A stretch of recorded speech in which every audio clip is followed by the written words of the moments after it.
شروع اللہ کے نام سے جو شہر سے بھی زیادہ قریب ہے۔ ایک عبرت انگیز قصہ۔ میں ادھر جاتا ہوں جدھر یہ لڑکی ہوگی۔ شیخ عبداللہ اندلسی رحمۃ اللہ علیہ حضرت شبلی نعمانی رحمۃ اللہ علیہ کے پیر تھے۔ عیسائیوں کی بستی کے قریب سے گزر رہے تھے۔ اس بستی کے اوپر صلیبیں لٹک رہی تھیں۔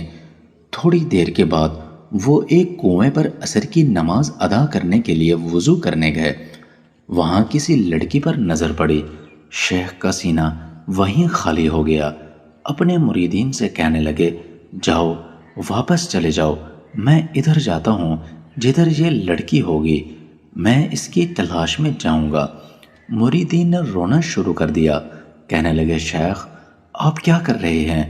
یہ وہ شیخ تھے جن کو 1,00,000 حدیثیں یاد تھی، قرآن پاک کے حافظ تھے۔ سینکڑوں مسجدیں ان کے دم قدم سے آباد تھیں، خانقاہیں ان کے دم قدم سے آباد تھیں۔ انہوں نے کہا کہ میرے پلے کچھ نہیں جو میں تمہیں دے سکوں، اب تم چلے جاؤ۔ شیخ ادھر بستی میں چلے گئے۔ وہاں جا کر کسی سے پوچھا کہ یہ لڑکی کہاں کی رہنے والی ہے۔ اس نے کہا کہ یہاں کے نمبردار کی بیٹی ہے، اس سے جا کر ملے۔ کہنے لگے، کیا تم اس لڑکی کا نکاح میرے ساتھ کر سکتے ہو؟ اس نے کہا، یہاں رہو، ہماری خدمت کرو، جب آپس میں موانست ہو جائے گی تو پھر آپ کا نکاح کر دیں گے۔ چنانچہ انہوں نے کہا، بالکل ٹھیک ہے۔ وہ کہنے لگے، آپ کو سوروں کا ریوڑ چرانے والے کام کرنا پڑے گا۔ شیخ اس پر بھی راضی ہو گئے اور کہنے لگے کہ ہاں میں خدمت کروں گا۔ اب کیا ہوا؟ صبح کے وقت سور لے کر نکلتے، سارا دن چرا کر شام کو واپس آیا کرتے۔ ادھر مریدین جب واپس گئے اور یہ خبر لوگوں تک پہنچی تو کئی لوگ تو بے ہوش ہو گئے، کئی موت کی آغوش میں چلے گئے اور کئی خانقاہیں بند ہو گئیں۔ لوگ حیران تھے کہ اے اللہ، ایسے ایسے لوگوں کے ساتھ بھی تیری بے نیازی کا یہ معاملہ ہو سکتا ہے۔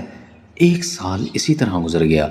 حضرت شبلی نعمانی رحمۃ اللہ علیہ سچے مرید تھے، جانتے تھے کہ میرے شیخ صاحب استقامت تھے، مگر اس معاملے میں کوئی نہ کوئی حکمت ضرور ہوگی۔ ان کے دل میں بات آئی کہ میں جا کر حالات معلوم کروں۔ چنانچہ اس بستی میں آئے اور لوگوں سے پوچھا کہ میرے شیخ کدھر ہیں؟ کہا، تم فلاں جنگل میں جا کر دیکھو، وہاں سور چرا رہے ہوں گے۔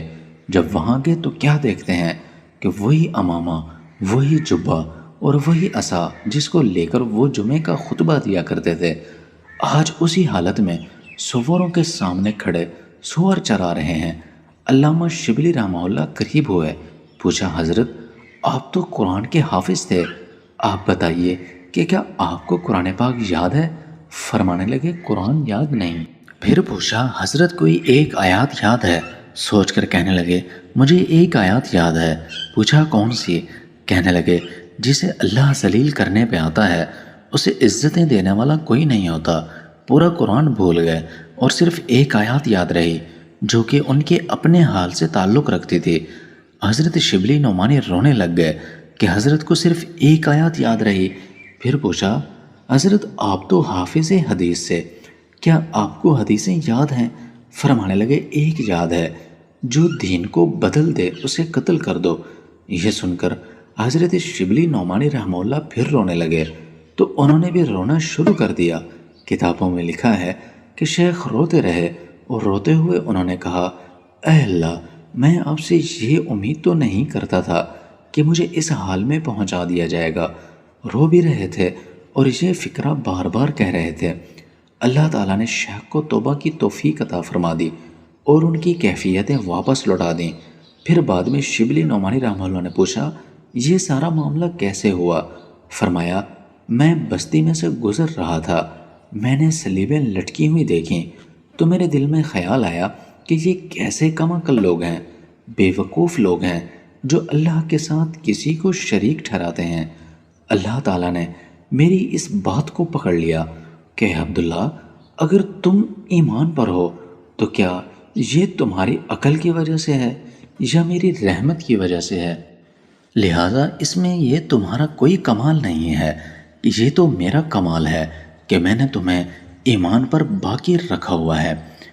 اللہ تعالیٰ نے ایمان کا وہ معاملہ سینے سے نکال لیا کہ اب دیکھتے ہیں تم اپنی عقل پر کتنا ناز کرتے ہو، تم نے یہ لفظ کیوں کر استعمال کیا؟